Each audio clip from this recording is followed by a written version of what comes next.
The organizers are a group of Hong Kongers who organized this event, and thank you, Humboldt University again for lending us this venue. There are 2 house rules for tonight's event. Please note that it is possible to get filmed, photographed, except when you are sitting in the no photo area. If anyone insists to cause trouble or disturbance to the event, we may ask the person to leave, call the police, or even terminate the event. This salon will be conducted in English, but we'll have a translator for German questions later in the Q&A sections. Our translator, Wong began his participation in the social movement since the 2014 Occupy movement. He was elected as the vice convener of the Civil Human Rights Front in 2018. He also organized major demonstrations and assemblies in the anti-extradition movement in Hong Kong in 2019, including those with over 1 million, 2 million, and 1.7 million participants respectively. So I'll let Mo repeat the house and everything in German once again. Guten Abend. Also ich bin heute Dolmetscher, wenn nötig.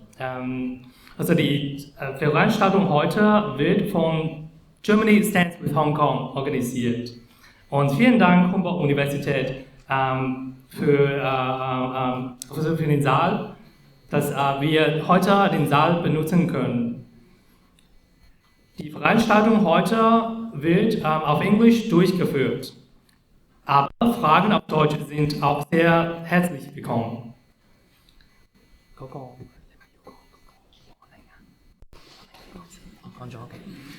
Also wir haben einige sehr wichtige Ankündigungen.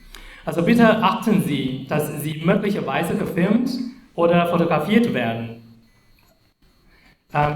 Und da auch Pressevertreter anwesend sind. Falls es heftiger Konflikt gibt, werden wir Personen bitten, den Saal zu verlassen. Oder es sehr heftiger Konflikt gibt, dann rufen wir die Polizei und die Veranstaltung sofort beenden. Thank you, Mo. So I'll now invite Joshua to give it a strong introduction on the topic tonight, our leaderless movement. Joshua, please.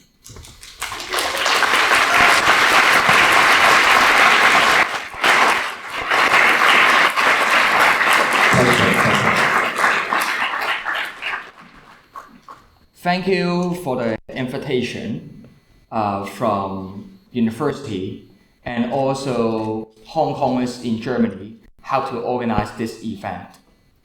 You guys might aware how the summer of this content in the past 14 weeks already transformed it to be the years of this content to show the determination and passion of Hong Kong people with our calls on free election, stopping police brutality, and urge government to set up investigation commission.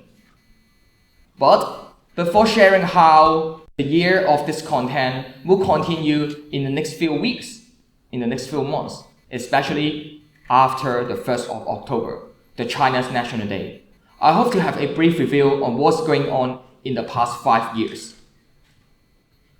Lawmakers were unseated, even they were democratically elected. Activists, including me, were locked up in prison, even we have just participated or organized peaceful demonstration. Book publishers were physically kidnapped from Hong Kong to mainland China. Foreign correspondents based at Hong Kong face political censorship and being expelled out from such a global city. In the past 5 years, we're strongly aware how one country, two systems have been eroded to be one country, one and a half system. But why it would result in the summer or even the year of this content, I think the most significant and important reason is we now confronting Emperor Xi instead of President Xi. 5 years ago, during the Umbrella Movement, it led the world to realize that Hong Kong people are not economic animals. Here is not only a financial city, here is a protest city. 5 years ago, with 200,000 of participants to join the demonstration, we show how Hong Kong people will keep on to fight for free election and universal suffrage. But with only 200,000 people, it's not enough. with 89 tear gas were fired by riot police, our movement has just continued for 79 days. On the end date of the umbrella movement, the mid of December of 2014, we promised that we will be back.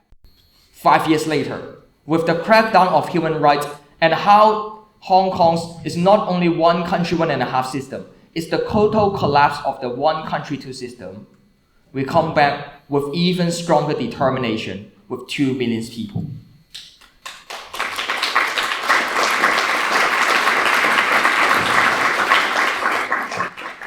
Compared to 89 tear gas were fired by riot police 5 years ago, and how more than 20 activists were prosecuted. Now, 1,200 of them were arrested, the oldest one at the age of 63, the youngest one at the age of 12. 5 or 10 years ago, who can imagine a primary school kid will be arrested by riot police? Youngsters study in high school need to face the riot charges. Maximum jail sentence is 10 years to be locked up in prison. But I hope to let the world to know that how 2 million people on 16th of June, which means 3 months ago, took to the street, which is 1/4 of the population of Hong Kong.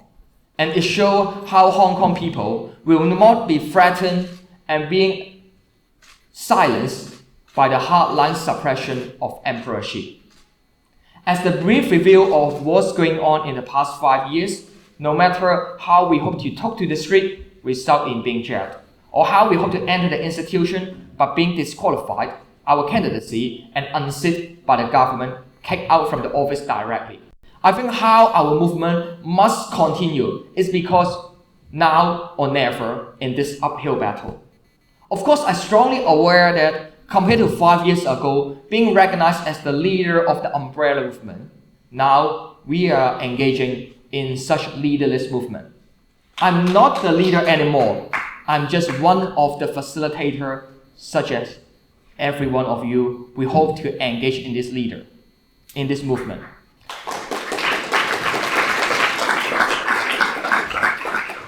Instead of expecting to having top-down command, just like 5 years ago, to have the long-term, exhausting, Occupy action.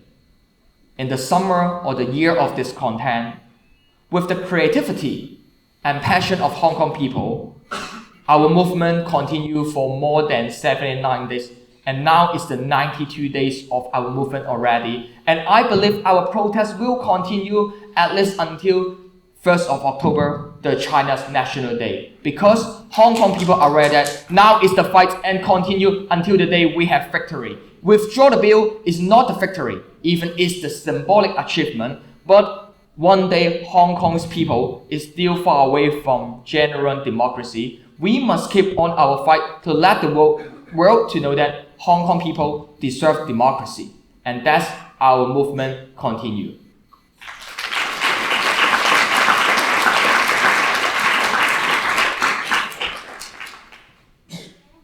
After explaining what's going on in the past 5 years, and our movement to fight for free election must continue, I would also hope to raise 3 threats that now Hong Kongers are facing.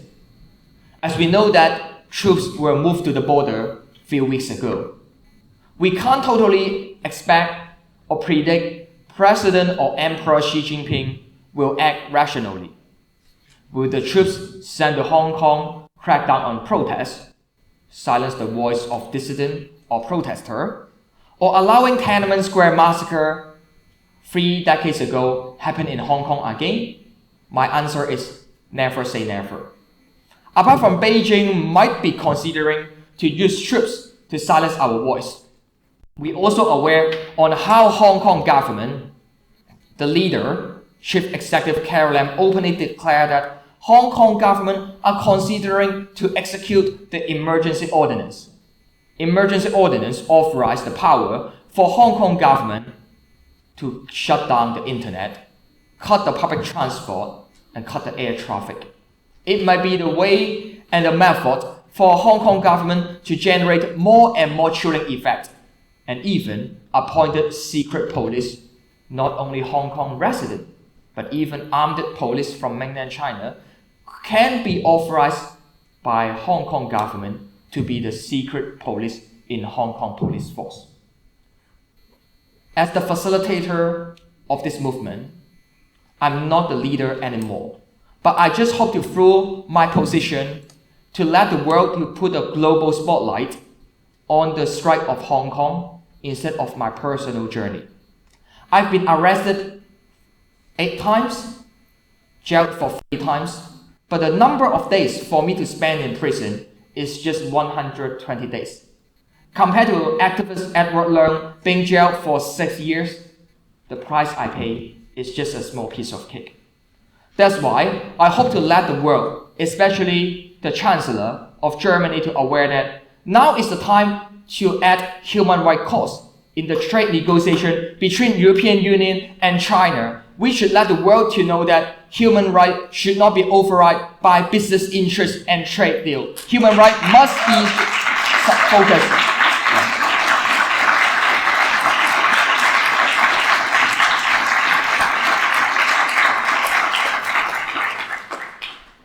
This is my brief sharing on how our year of discontent must continue in the next few weeks and next few months.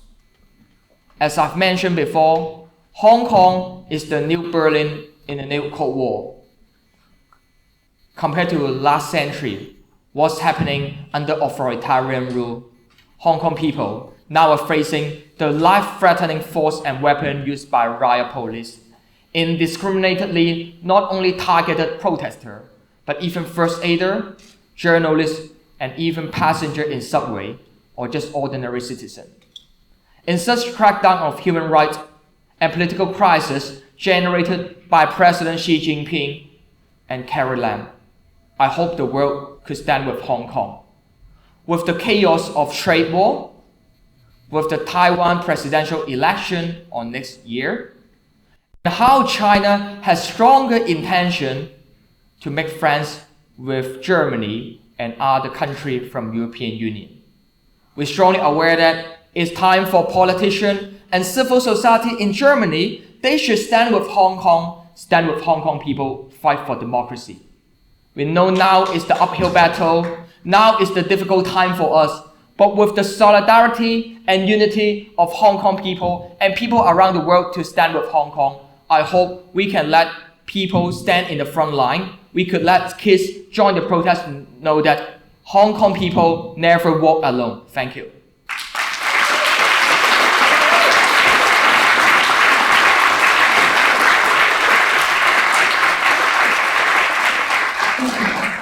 Before we go into the Q&A session, I would love to ask Joshua about how do you personally feel about the movement claims itself to be leaderless. There is no leader, no one that can control the crowd. And how do you feel about that when you were considered to be a figurehead of the whole democratic campaign in Hong Kong, or even the leaders of the umbrella movement? How do you feel about that they claim themselves to be a leaderless movement right now? Sometimes it seems to be a bit ironic to still being recognized by international media to be the leader of this leaderless movement. As the facilitator of this movement, we have no board of decision maker from the side of protester. We have no top-down command from leaders or any politician to every protester. But with how we learn a lesson from the umbrella movement, we know that how to engage in this movement in a more balanced and equal way is better for us to engage together, and with this kind of participation, it can let our movement go even forward and go even further compared to 5 years ago during the umbrella movement. That's why I hope to let people around the world and also international media to know that I'm not the leader of the summer of discontent, but as the facilitator engaged in international advocacy, I hope to let the voice of Hong Kong people being heard in Berlin, being heard in Germany, and being heard in European country, and even around the world. And that's my responsibility. Fighting. Instead of expecting our movement will fade out after Carrie Lam announced to withdraw the bill, our movement will still continue with our calls on free election. That's my responsibility and my role to let the world know the strike of Hong Kong people. Yeah.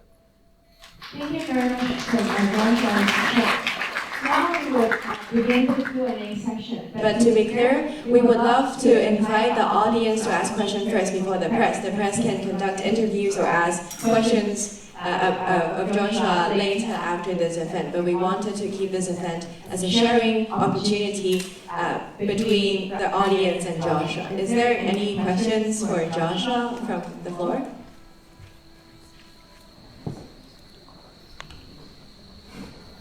Can you please state your name and first? Without mic. I'm Nassim from Afghanistan. I see that many people around the world supporting the movement in Hong Kong, even groups who are fighting against Chinese authority operations, the border area of China, like Vietnamese, Tibetan, Kazakhstan, Kyrgyzstan, Northern India. Is there actually a solidarity, communication and exchange to all that protesting different communities around or inside China? Thank you.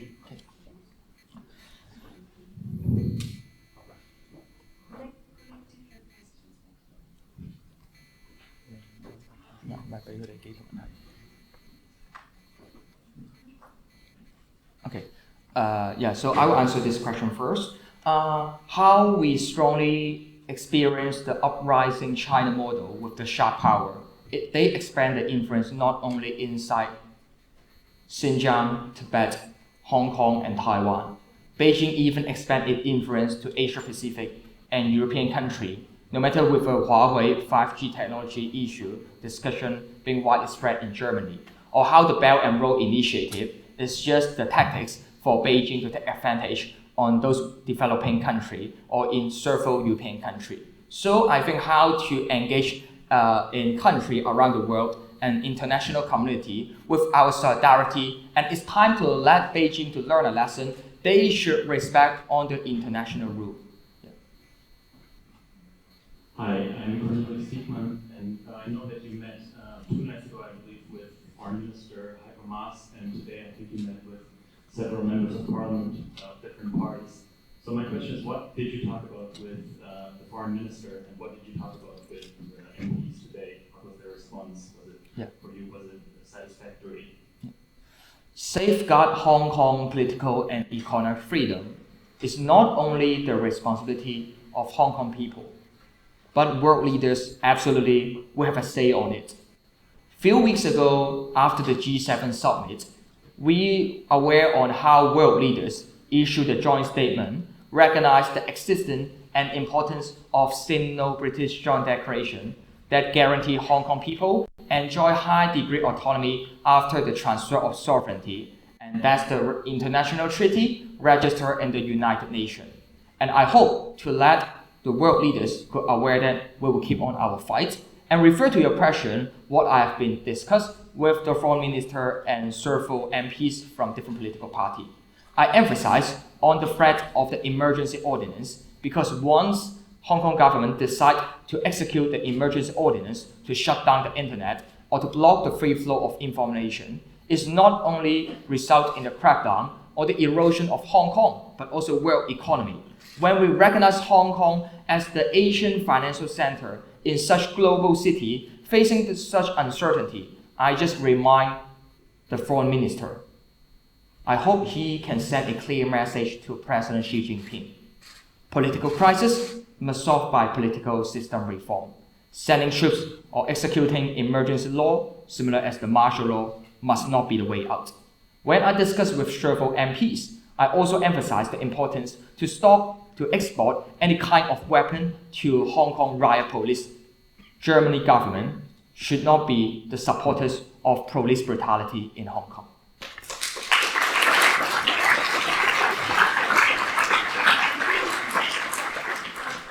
Ich stelle meine Frage zuerst English than Deutsch.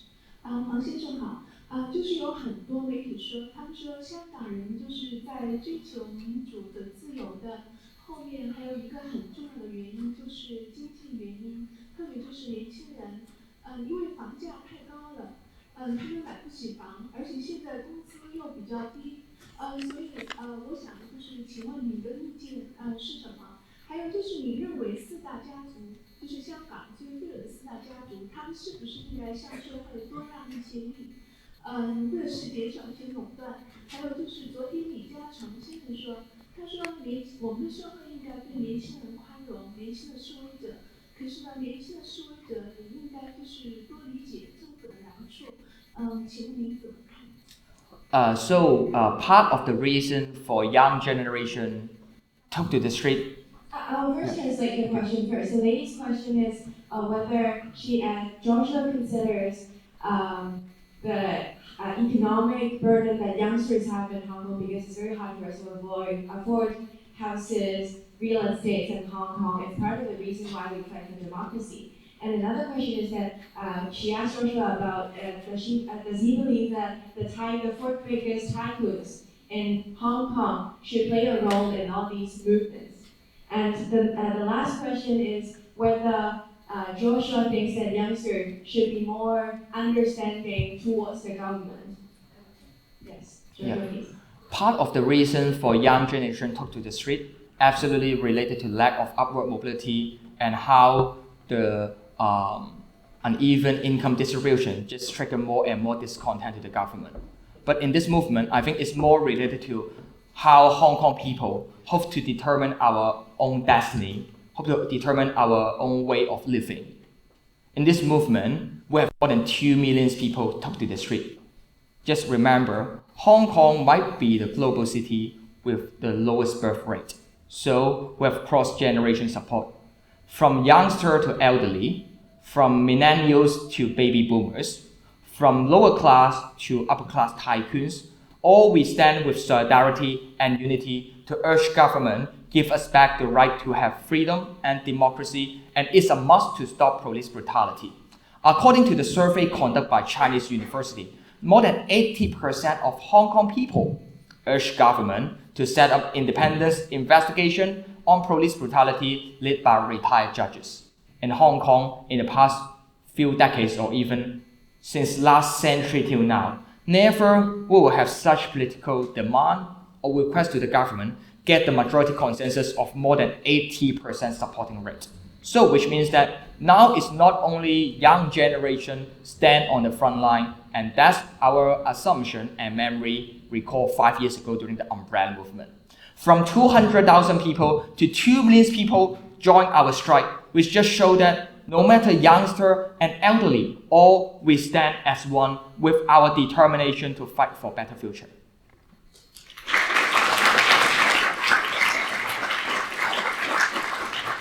Hello, Joshua. I just got a question asked about the U.S. government.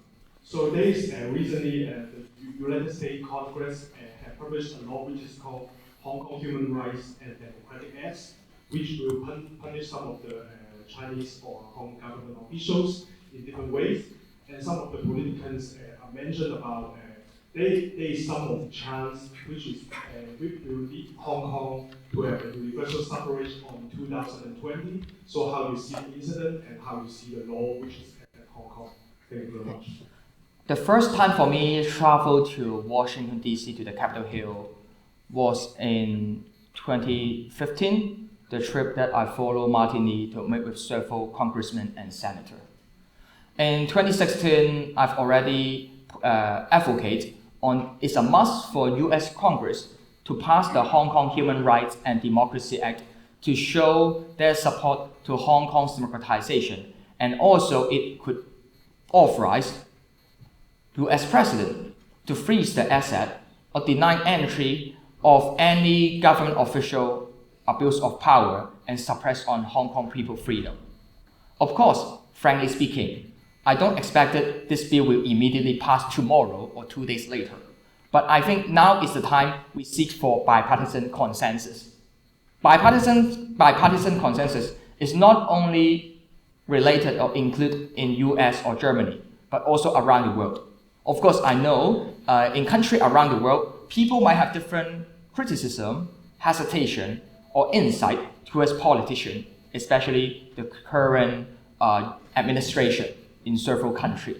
But I think how US might pass the Hong Kong Human Rights and Democracy Act before or after the China's National Day, it will be a good move to show that if Hong Kong government officials continually suppress on Hong Kong people freedom, they need to face the international pressure and pay the price at global level. Thank you.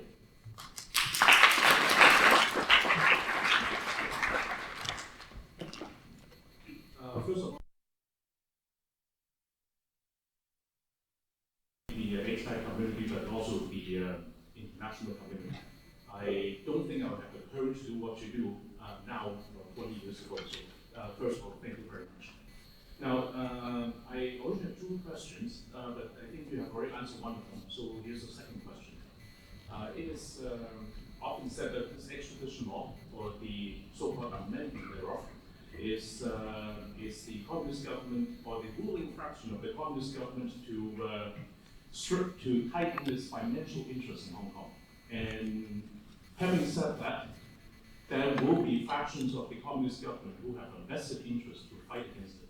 Now, when you ask for the international community for additional support, how do you make sure that we not only support the cause for Hong Kong people and also people looking for freedom and democracy, but also prevent ourselves from inadvertently supporting the factions of the communist government against this extradition treaty for their own purposes, who are no less democratic, no less totalitarian, no less cruel than the ruling fraction? Okay. I think compared to 5 years ago, business community stand on the government side against the umbrella movement. It's really significant for how business leaders stand on the side of protester. Even it's hard to expect that they will agree on all the behaviors of protester, but at least they have sent a clear message to the Hong Kong government to withdraw the bill. And I think refer to your question or certain discussion, I strongly aware that how economic freedom or certain question is the critical point that people really show their concern on. So in the future, how to not only seeking support from the frontline young generation, but also having expats and also business community could aware that free election and democracy is not only beneficial for us, but also is important to safeguard Hong Kong's unique status being recognized as the global city. I think that's the context, and I hope I can answer your question, or if there's any, yeah. I think that would be a complicated question, but, yeah. But I guess this is something that we can talk about. Yeah, of course, yeah, thank you.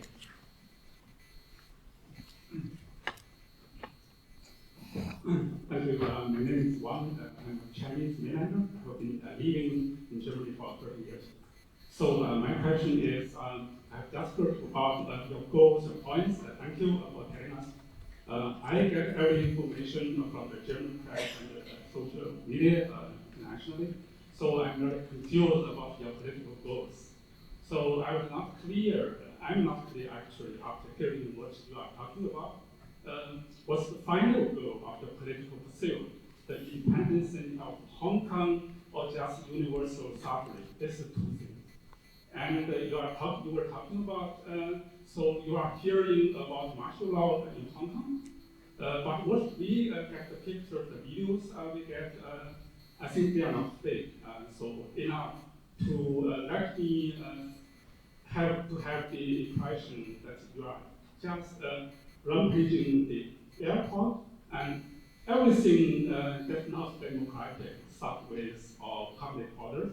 And so I think even I suppose that this is not what you are fearing that martial law will come, but you are intentionally to provoke the martial law. And I don't think it's responsible. I don't think it's responsible for the young people. I know from my own experience, in 1989, I was in the square, I was a student. So I know this is not quite responsible just to provoke the violence. For me, so I need some explanation. So just democracy is good, but democracy is also democratic culture means something of compromise. I don't see any compromise in your movement. Yeah, can you ask your question more specifically? Because I know you want to share your point of view, but now it's the Q&A section, and I really hope to answer your question. I don't think so. I'm just discussing.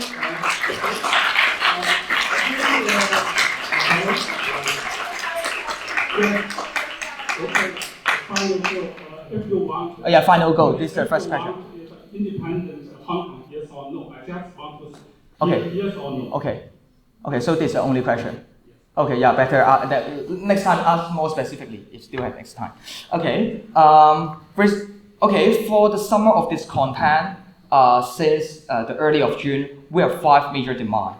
We urge government completely withdraw the bill, stop political arrest and prosecution, not to define our protest as riot, set up investigation commission on police brutality, and the final goal is to have free election. Free election means that we hope to elect our own government. The chief executive of Hong Kong should not be handpicked by Beijing. Even Hong Kong is under the rule of Beijing, but Hong Kong people deserve the right to vote and to elect the CEO of Hong Kong. So, if you ask what is the demand of this movement, the demand and ultimate goal for our movement since the early June is to have free election. Thank you.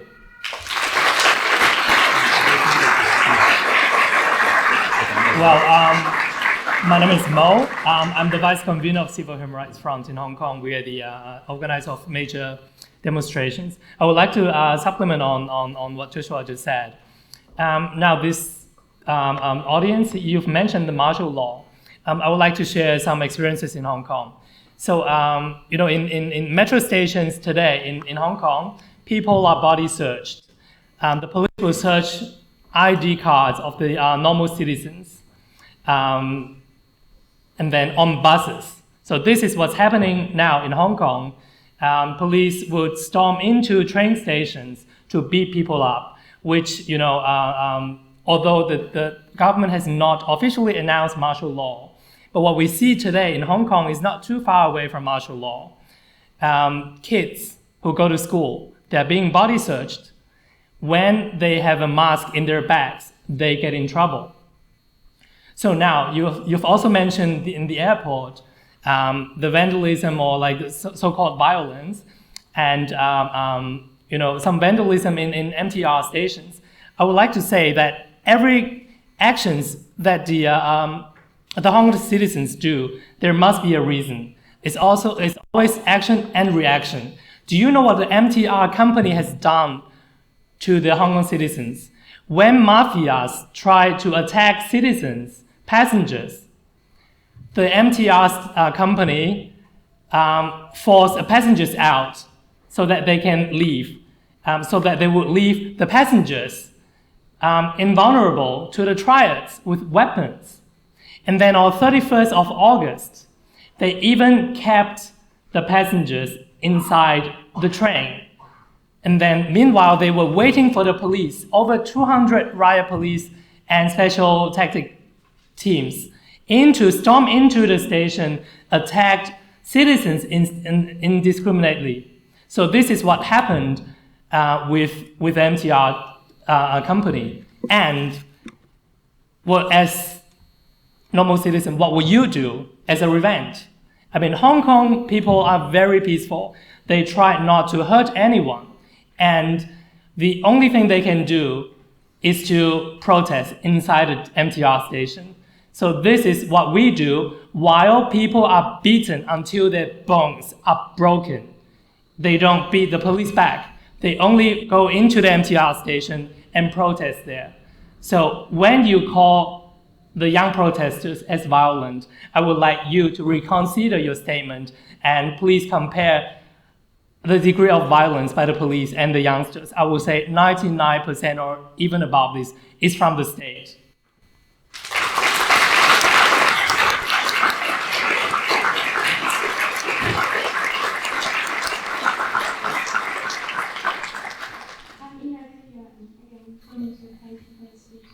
My question is, do you have any intention intention of your movement to reach out to the rest of China? Because you're stressing that Hong Kong people love democracy, but I'm thinking that all Chinese people is out there. 5 years ago, during the Umbrella movement, Hong Kong people has kind of strong intention keep distance with mainlanders live in mainland China.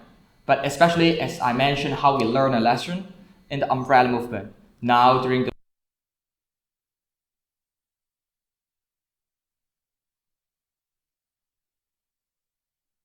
campaign with Mandarin and simplified Chinese, and hope to target it and to seek for the support for people who live in mainland China. However, the most difficult thing is with the Great Firewall and the information censorship. It's hard for people who live in mainland China know what's meant by universal value and the truth.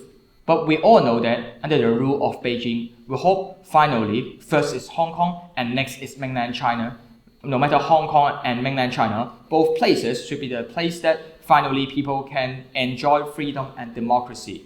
I just remember when you asked how can we react with the Great Firewall. I admit that in the short run, we can't suddenly pull down or to just successfully let hold of the Great Firewall of the internet collapse. But just like how 3 decades ago, who can imagine finally the Berlin Wall will fall? So I hope one day the Great Firewall of China will fall also. Thank you.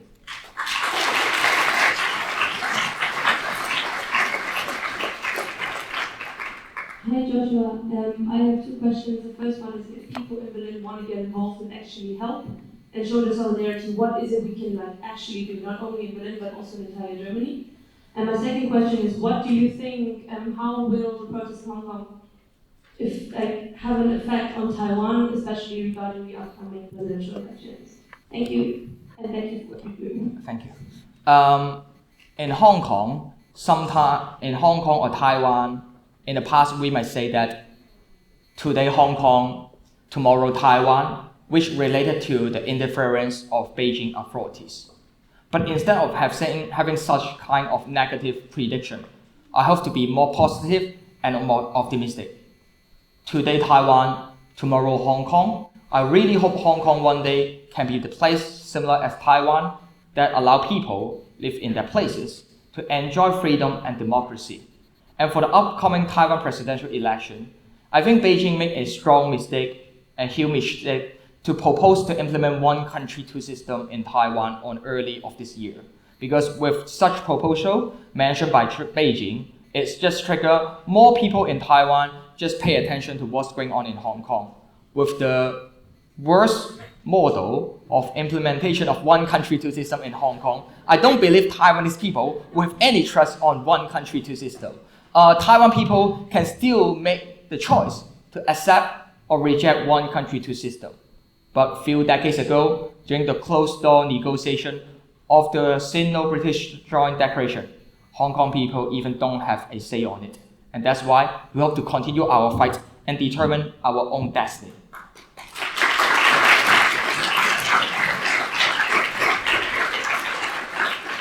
Refer to the question of how people live in Berlin or live in Germany that can support and stand with Hong Kong.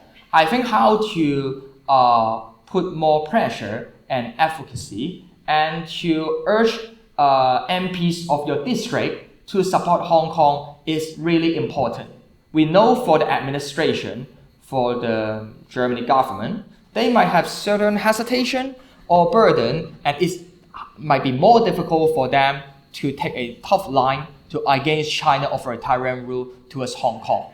But I hope in the parliament, they will have more and more politicians. They can support Hong Kong people that stand in the front line to against the crackdown of human rights. And apart from some of my sharing, I think Mo, who in the previous day worked in the Germany consulate of Hong Kong, can also share some of the insight. Yeah. Right.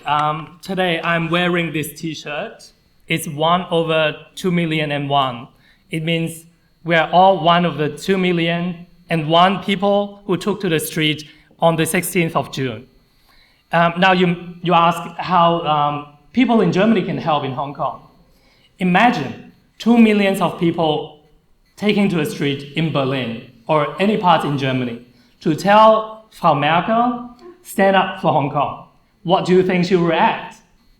I think if she doesn't, then maybe 4 million. Then the federal government will surely respond to the demands. And it is because you have democracy. If 2 million people take to the street, the government doesn't listen. 4 million, they will listen. And this is exactly what we're fighting for, democracy. Use your power, people, stand up. Tell the government, please help Hong Kong.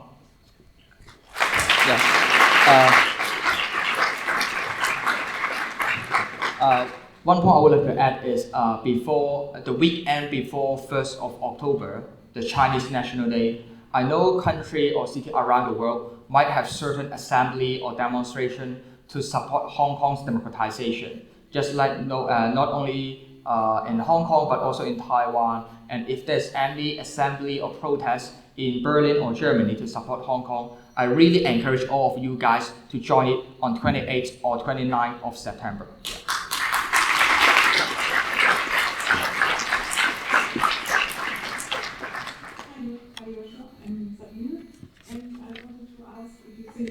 Should show or support since they are the ones who signed the one country two system contract, and are you also going to London? And should they show a stronger stand? So you mean what's my opinion on the one country two system? No. Britain should show more support because they Britain. Okay. they signed the Okay. contract. Yeah, the Hong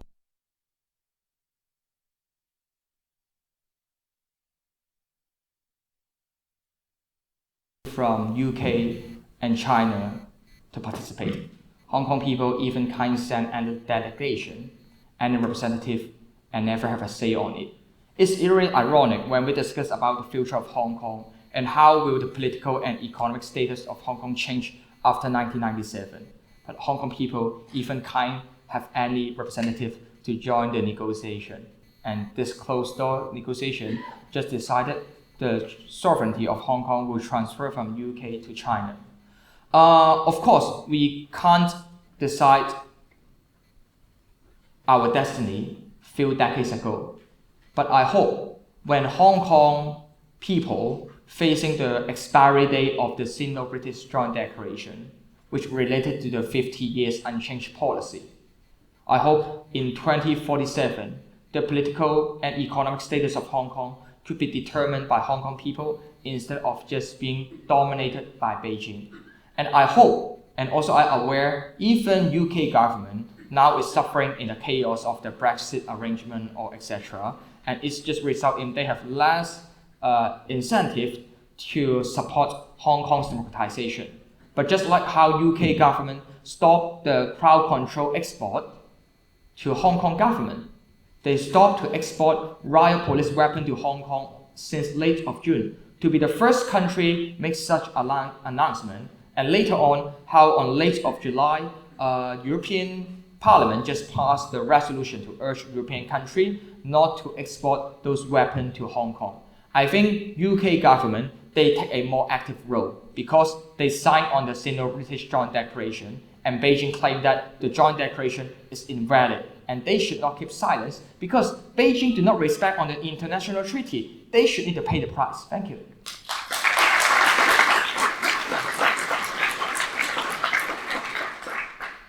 I'm a former leader of the women's, the environmental and the peace movement, and I admire the form you have been leading together, women and men, old and young, students and trade unionists, Christians and Buddhists and non-believers in 2014.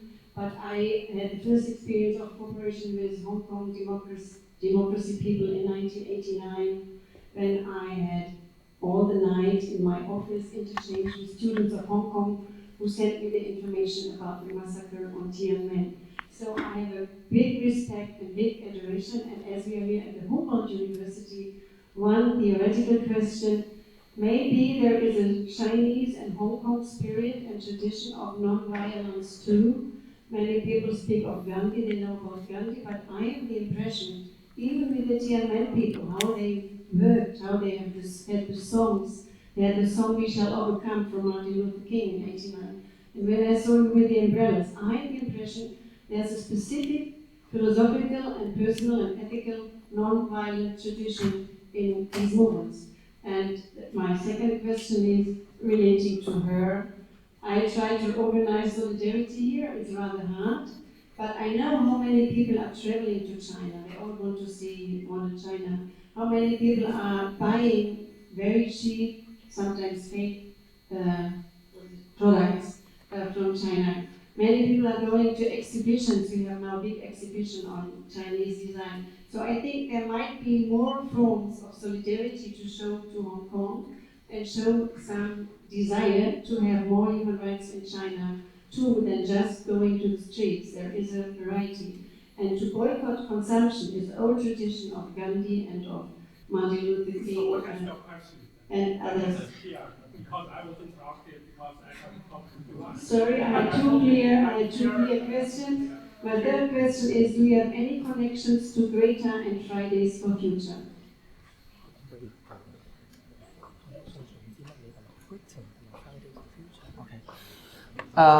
So we strongly hope to show the solidarity of Hong Kong movement and to put in touch with different campaigns, no matter Friday for Future or how we strongly aware on those strike and protests to against the climate change. And I hope to emphasize more on what's going on and how we could hope to put influence on China. Of course, it would be a good trend, first Hong Kong and next mainland China. But now Hong Kong people entering mainland China face far more risk than we imagined 5 years ago. Now Hong Kong high school teachers are considering should they cancel the student tour that enter mainland China because it may just put risk on them. At the same time, several Hong Kong ordinary citizens that has joined the protest result in being detained inside mainland China and just put their life in risk. So I think how the tactics of Beijing authority changed from 5 years ago till now, we really need to, with the try and error, and to learn and to overcome it. And I just hope people could realize that now the dynamics is totally different with 5 years ago. But with our creativity and with our courage, I just hope we can overcome those difficulties. And when Hong Kong government is still using the tactics 5 years ago to handle the protests, at least we done far more better than them. Thank you.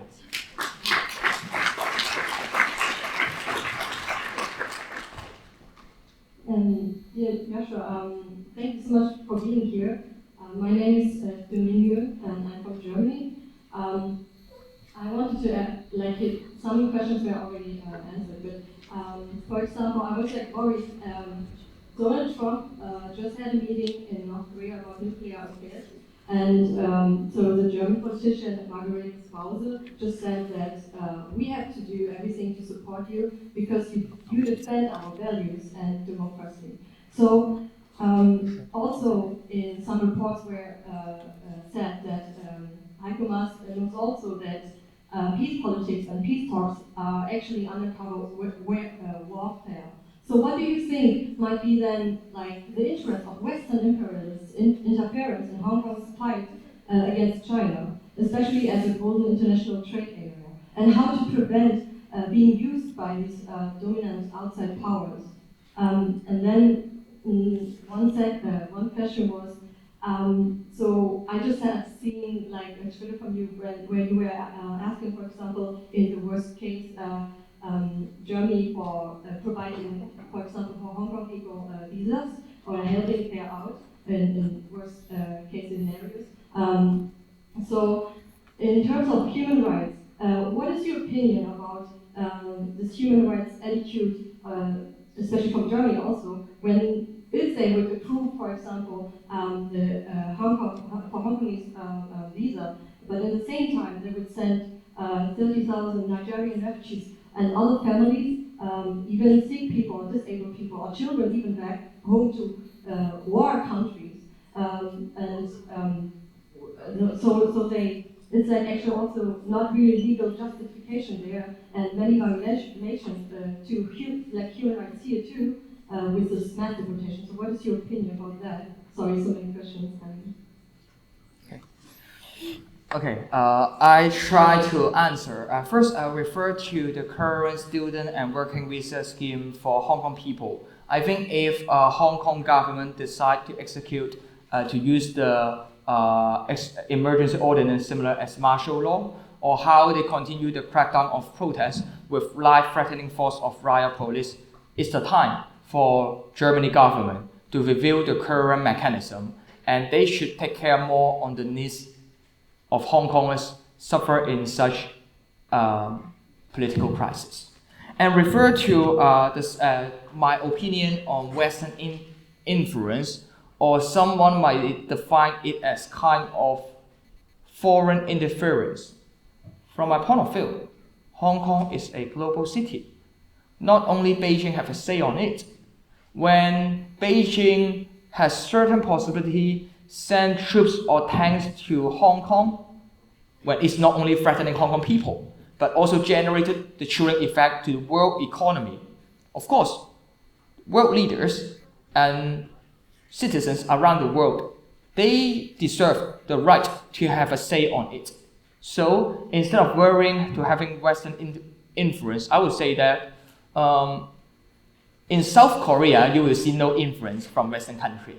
And also you will see none of the certain impact of civil society around the world. But just because we recognize Hong Kong as the global city, so no matter you come from which country or with several background, you can also provide your insights and comment on what's going on for Hong Kong, or how to let Hong Kong be a better place to let people to enjoy their own way of living. And that's my stand and respond to those rumors of Western influence. Oh, by the way, one point I would like to add. Pro-Beijing and government newspaper blame that I was trained by US Marine and one of the CIA agent. But just look at my body size. Do you imagine or believe I trained by US Marine? Yeah.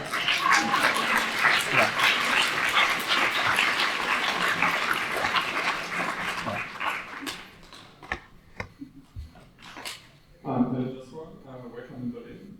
I have a more personal question for you. You served as a role model for a whole generation in college. What is your inspiration? Where do you take your political, moral, ethical views?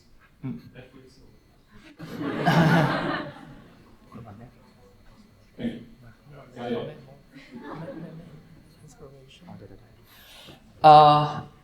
I start my journey to engage in street activism since the age of 15.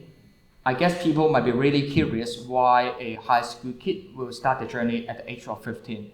It's because in 2011, Hong Kong and Beijing government announced to introduce the patriotic education school curriculum in primary school and high school. You guys might wonder, it's not surprising to have patriotic education around the world. But this kind of school curriculum in Hong Kong is not only encouraging people love the country, but even loyal to the regime of one-party dictatorship. And in 2011, which is 8 years ago, I wonder, instead of expecting politicians or activists might be already graduated from school for a few decades already, why don't high school students just organize demonstration and protest by themselves? And that's my starting point. Finally, with more than 100,000 people surrounded the government headquarters, in 2012, on the first week of the school year, we forced Hong Kong government withdraw the brainwashing education school curriculum. And because of this starting point, it's just triggered me continue the journey. And I believe it might be the serious mistake made by Beijing and Hong Kong government. If they don't introduce this subject, I might not engage in street activism. Yeah.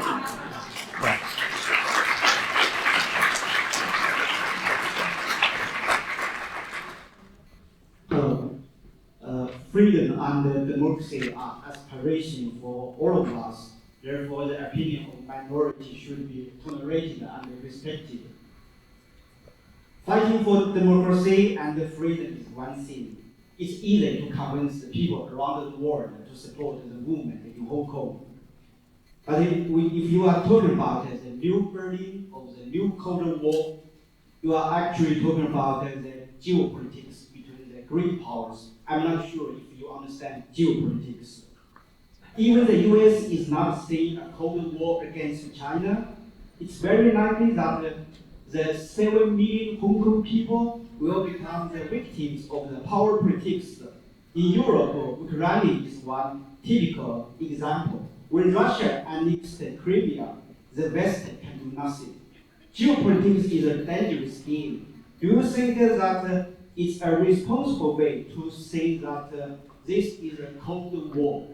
Thank you. Okay, thanks for your specific question. 1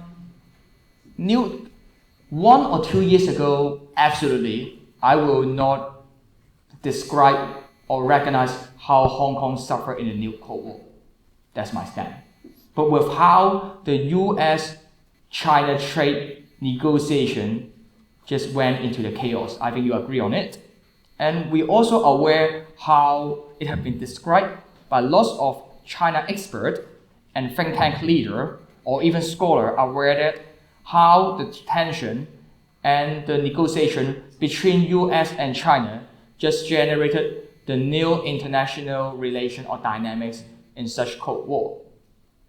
Frankly speaking, without the trade negotiation, will US administration really have such strong interest to comment on Hong Kong or even put more pressure on Beijing? People might doubt on it. That's why I'm not totally expected everyone need to agree on the narrative of the new Berlin of Hong Kong and new Cold War, etc. But I hope every people in this room, after my sharing, could realize that Hong Kong people are just asking for the fundamental right to have free election, the promise made by Beijing in the international treaty. So, yeah, and that's my answer. Thank you.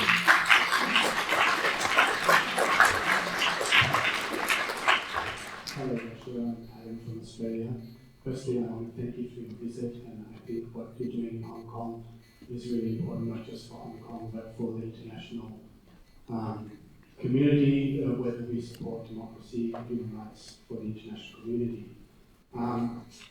My question is specifically about the people who are detained in Hong Kong. 3 years ago, I had a chance to meet with Edward Leong, who we all know is in prison for 6 years. And I wanted to ask if you know how he's doing. And also, we've seen some videos of the elderly man in the hospital who was tortured by police. And also recently, there's a detention center that some Democratic lawmakers are not able to visit, I think. So I just wanted to if you could tell us something about the detention conditions in Hong Kong, whether they're open and what's happening to the people who are inside. Last Saturday, I visited Edward in prison and have a brief chat with him. In prison, without access to digital device and internet, how keep distance for political prisoner out from the society. But at least he's still aware what's going on the Hong Kong protests.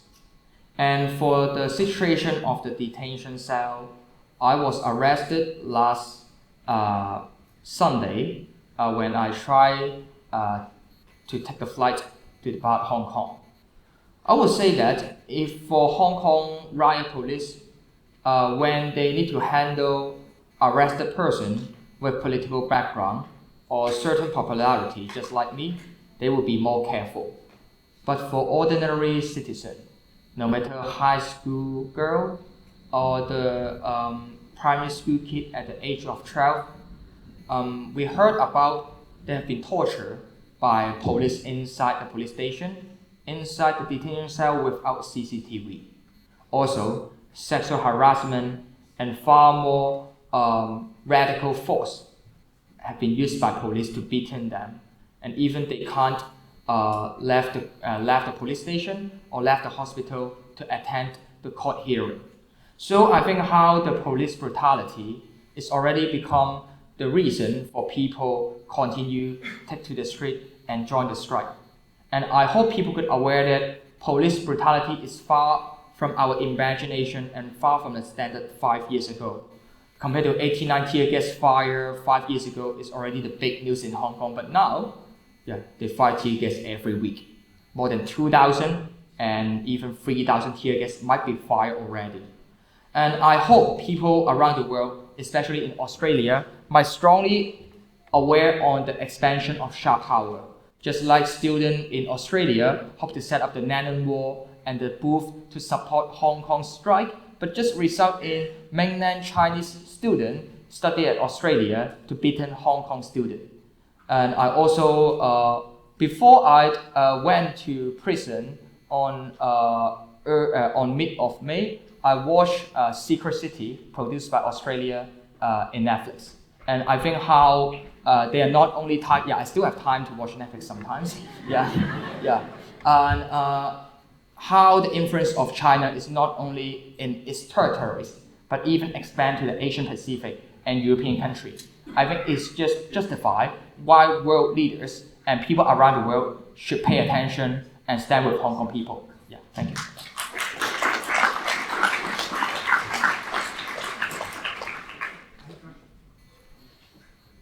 Hi Joshua, thanks for your talk and thanks for your hard work. I'm a PhD working on social movements in Hong Kong, so I hope my question is not too specific, but I'll ask it nonetheless.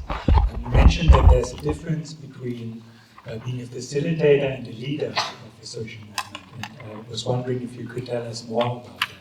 And also I was wondering if you see any downsides in the leaderlessness of the movement.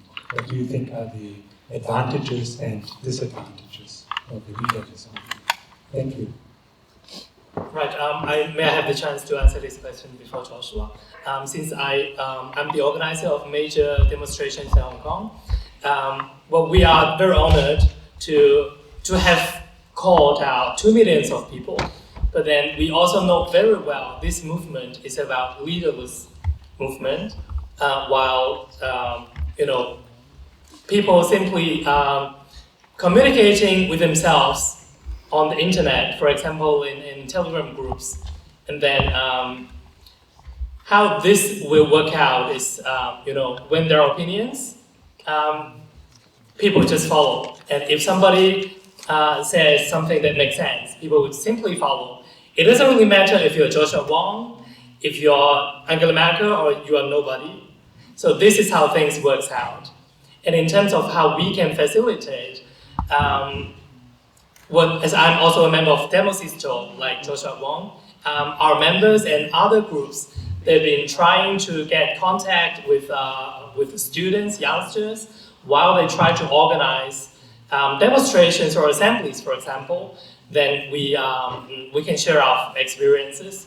We can share them with our resources, for example, microphones, all these hardware facilities.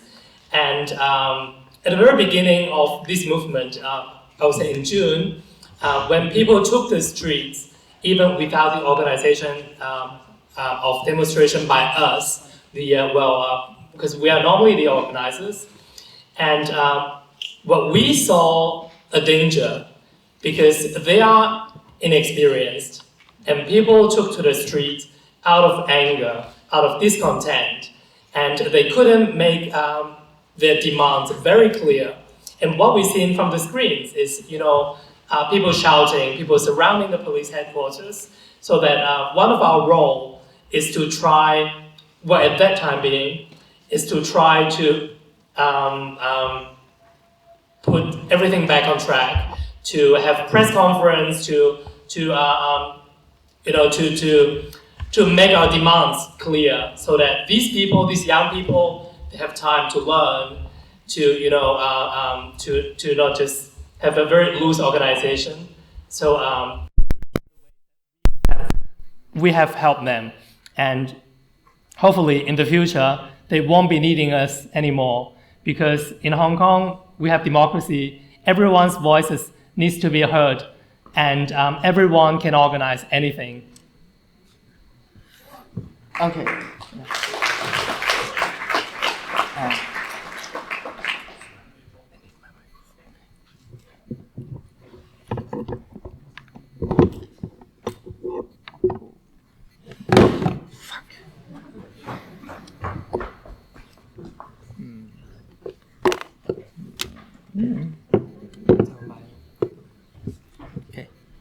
I know it will be hard to, or a bit difficult to understand the mechanism of Hong Kong protests in the past 3 months because we can't find any reference or example around the world who have this kind of mechanism. In the past, or social movement around the world, most of the time we have the board of decision maker at the protester side. But in Hong Kong, we have more than hundreds facilitators will be the coordinator or facilitators of this movement, but none of the main, maybe 10 or 20 social movement leaders will decide the next step of this movement. How Hong Kong people, through Telegram, the messaging application, or LIHKG online forum, similar as the Reddit online forum, to execute the trial and error, or even with the incentive of pushing forward deliberative democracy. I think it's really a good step.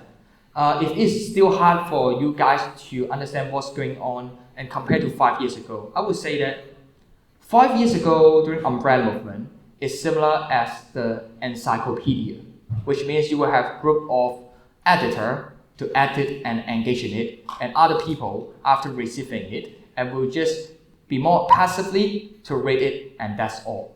But for the some of this content in the past 3 months is more similar as the Wikipedia, which means that after the movement end, after the protest end, you still don't know who is behind the protest to coordinate or facilitate it. But when everyone engaged in the movement, you don't need to spot out any single individual leader to lead the movement. So I think encyclopedia of the umbrella movement, or how Wikipedia mechanism or the way to perform or conduct it in the sum of this content, I think it can be the example on it. And I think the most remarkable thing is 5 years ago during umbrella movement, people lining up and ask me the question, Joshua, what's next? What's the next step? What should we do? But now, when everyone engaged in this movement, no one will ask me such question anymore because everyone have the self-initiative to engage in this movement spontaneously. Thank you.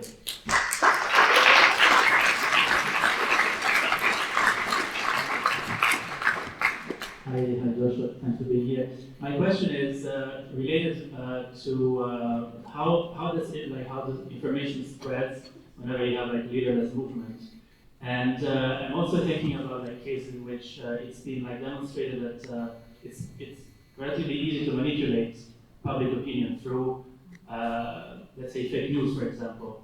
And I was wondering how you think this can be dealt with, so that, for example, it enters information that's maybe counter to what your goals are is spread and it's counterproductive. And the second question is whether you are seeing the type of high-tech surveillance that China is known for in mainland, whether you're seeing that in Hong Kong. Okay. First, I will reply on the mass surveillance system. Beijing already openly declared that they hope Hong Kong one day can apply the social credit system. Of course, they have not provided a timetable yet, but when will be the day come, no one knows. Apart from the social credit system, facial recognition system has already been widely used in Hong Kong. Why people to wear masks? It's because they're afraid that it's not only targeted themselves, but also targeted their friends or family members. So how to deal with this kind of mass surveillance system is the challenge and a difficult question. It's really hard for me to answer in the short term, but I hope with the engagement of protesters and citizens, we can find out the solution. And respond to the situation of the protest. I think how the information spread in the protest past 3 months is really unique. The largest Telegram group to mobilize citizens has more than 30,000 members in that Telegram group. And when every citizen that interested and hope to engage in the movement, they will download the Telegram messaging app to enter different Telegram group. For example, when we have different protests and sit in demonstration in several districts, why it can be organized, it's because different online citizens, they just enter different district group and to have certain coordination to organize protests in several and different residential areas. So I think a whole of the mechanism in the past 3 months, it seems to be a bit similar as the online game, which means that you will browse the online forum to browse on the tasks that you can choose to engage in, or browse on the campaign that you hope to contribute, no matter having the crowdfunding campaign on the newspaper advertisement, or provide the gas mask for the frontline youngster, or to drive the private car and to help those demonstrator or protester, or just interested in different kind of protests outside of your school or your workplace. So with how we browse the online forum, and we have the list of tasks that we can choose, and we choose to enter that specific Telegram group and to have concrete discussion. So it's kind of crowdsourcing mechanism and kind of deliberative democracy. And I always think that why Hong Kong can have this kind of protest is because Hong Kong people apply their working style, be energetic, efficient, and effective from the workplace to their protest. And that's the reason for us to have such remarkable protest.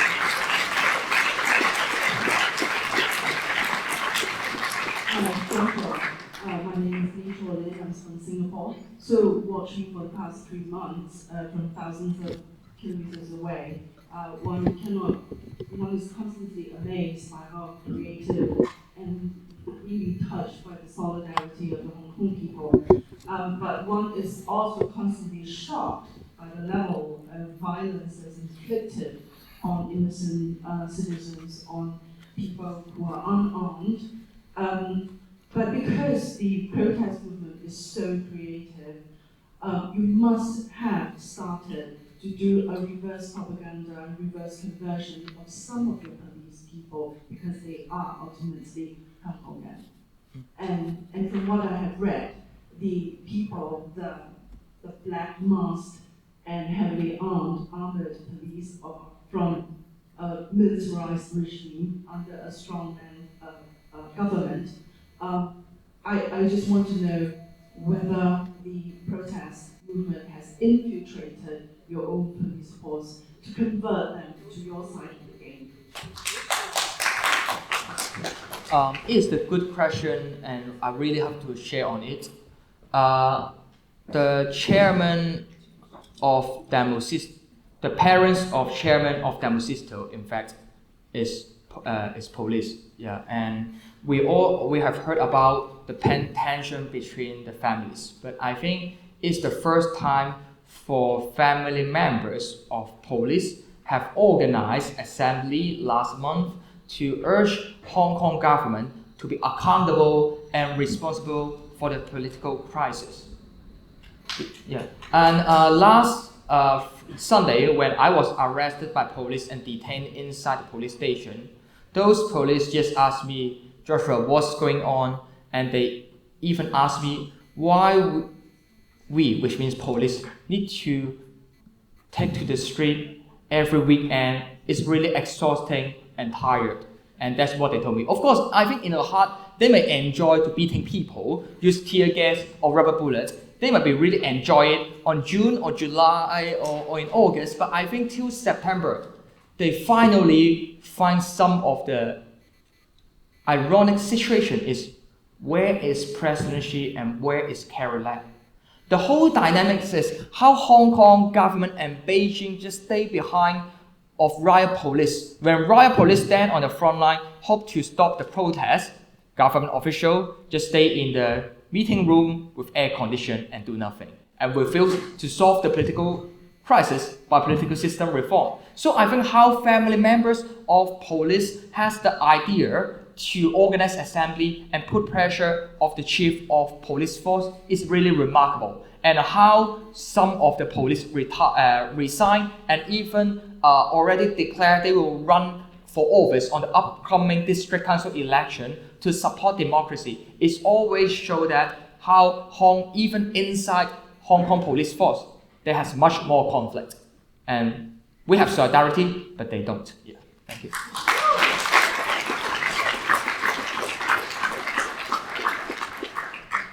My question is very simple. Do you receive live threats sometimes, and are you scared?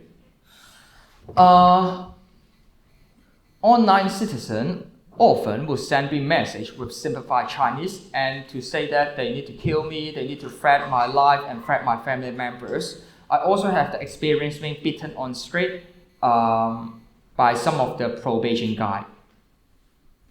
But compared to lots of activists, their lives are really risking and they are still staying inside hospital. The price I pay is really small. So I would say that in Hong Kong, none of us can ensure our personal safety, especially after publisher being physically kidnapped from Hong Kong to mainland China.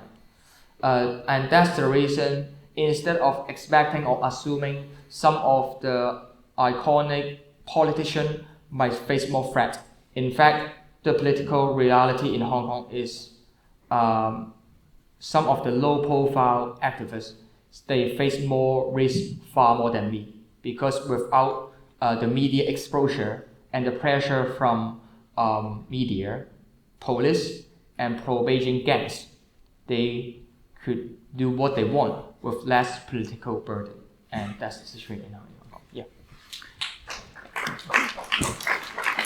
I would like to share with you a story.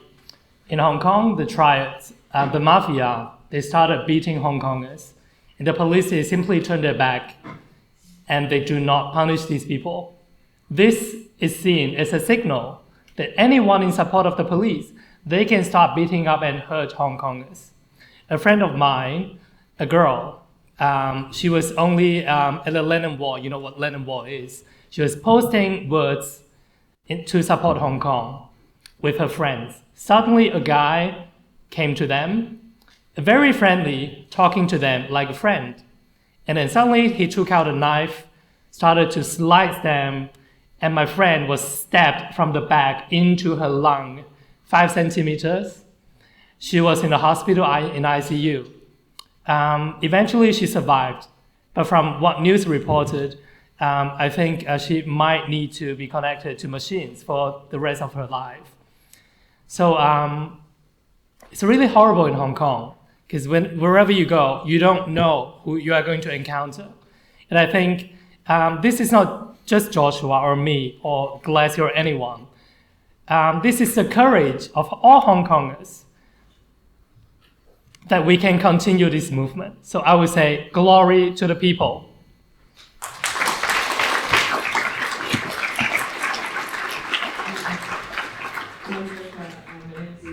I moved from Hong Kong 2 years ago to Berlin, and it's very sad that I can't be in Hong Kong on the streets now, but I guess my question is about, so glory to people you just said.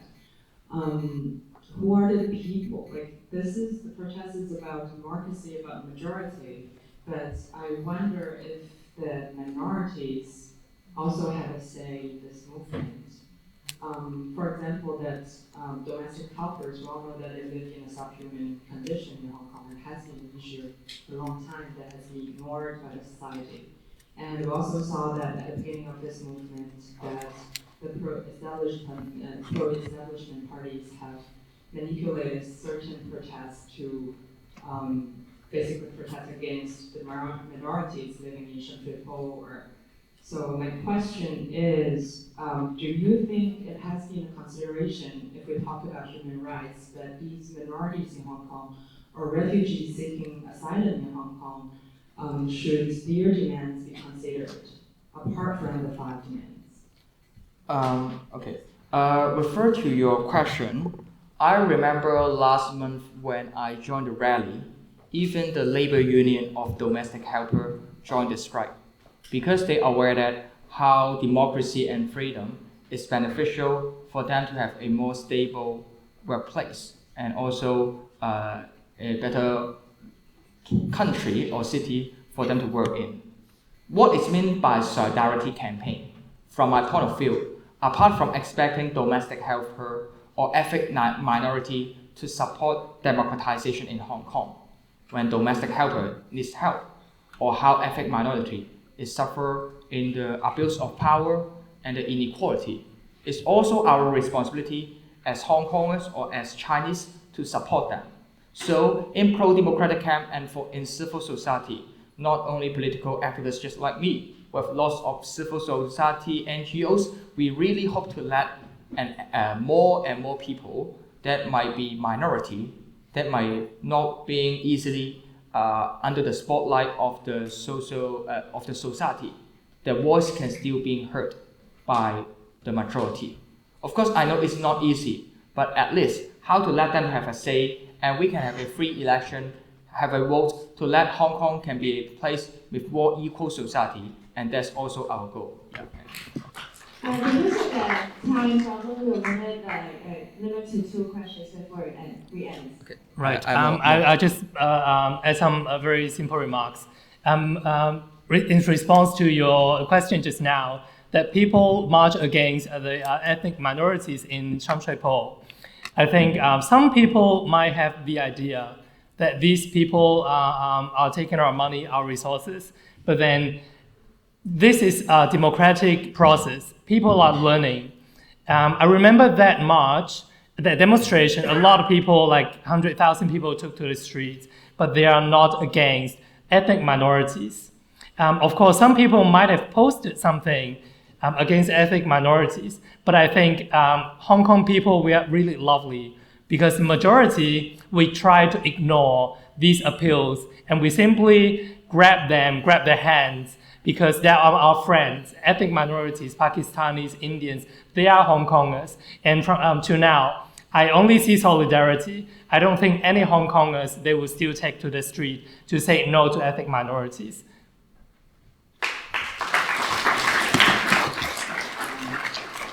If you happen to know if there are any young people in mainland China that support your cause, or is there no communication whatsoever? Is the gap too big? Of course, some activists that are more low profile will have connection with activists in mainland China, but absolutely not me as the one directly contact with them because I would just put risk on them. Some activists in mainland China show their support to our cause on anti-extradition bill, but it's just result in they being arrested and detained. But at least it's just proof that oppositional voice is not only come from Hong Kong, but also from mainland China. Yeah.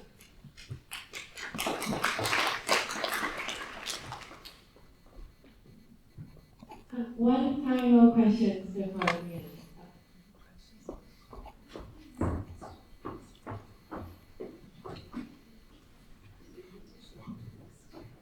Hello, I have a simple question.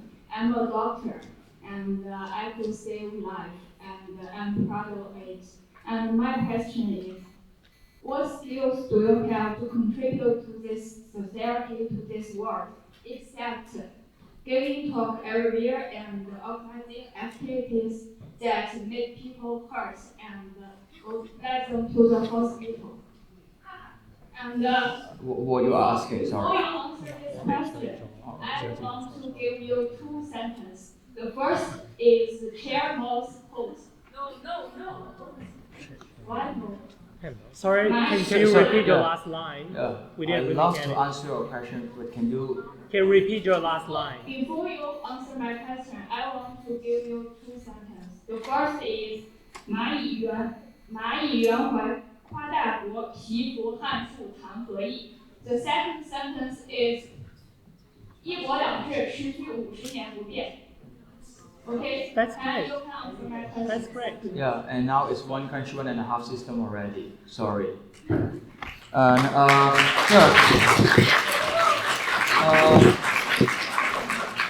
My Mandarin is not really good because I was blacklisted.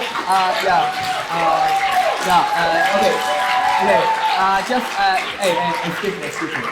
Just make it clear. Know how to speak Mandarin or learning Mandarin is not a problem. In fact, even in Taiwan, we still are not speaking Cantonese. But what I mean is, of course, I am not really familiar with Mandarin because I was blacklisted to enter mainland China already. So I can learn and to be more fluent in Mandarin.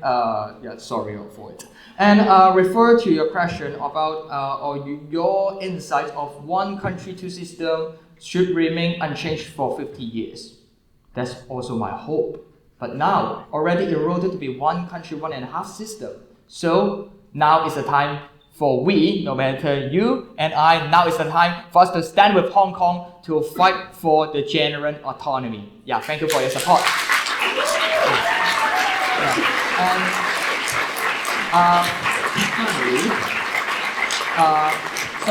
After answering this interesting question, I hope to say that thank you for the coordination and the help from Germany, Stand with Hong Kong, the NGOs that help us a lot. In the past 3 months, I know lots of Hong Kongers, especially just like Germany, Stand with Hong Kong, they organize rally, petition, online and media campaign, and hope to grab more people live in Germany, live in Berlin to stand with Hong Kong. And I hope in the future, especially on 28th or 29th of September, all of you guys in this lecture room can join the rally to stand with Hong Kong people. We never walk alone. Thank you.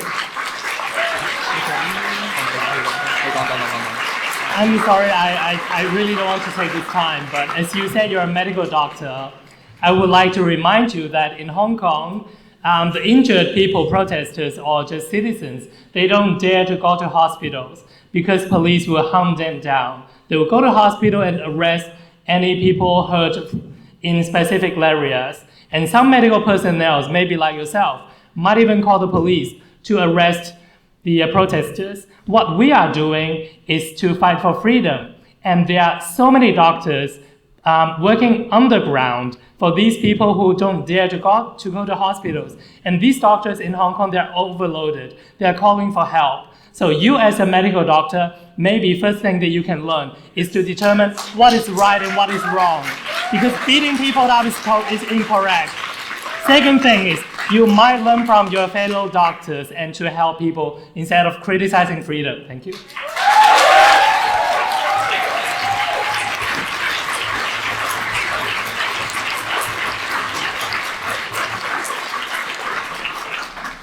Thank you very much for attending, firstly, and thank you, Joshua, for coming and Mo for coming.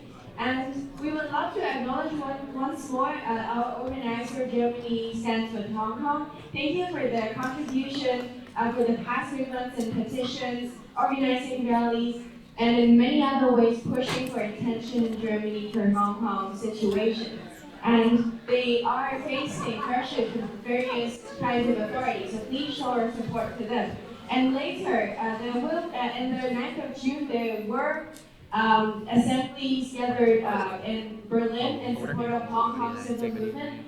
And we have a humble wish that there will be some other events coming up. So if you're interested in supporting them in Hong Kong, you can take a look at the leaflet or come to the counter to register for the newsletter they have got and they prepare for every one of you. And I would love to ask for all of your support towards Hong Kong. And there will be, for sure, demonstration and assemblies in Berlin before the 1st of October, before the National Day of China.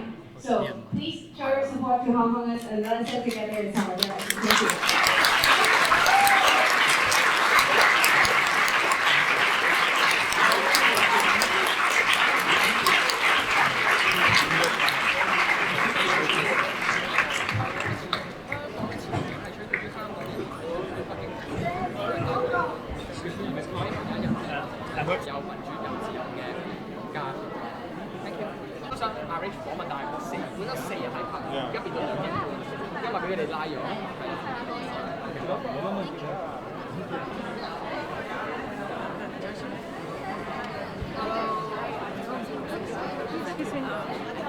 you.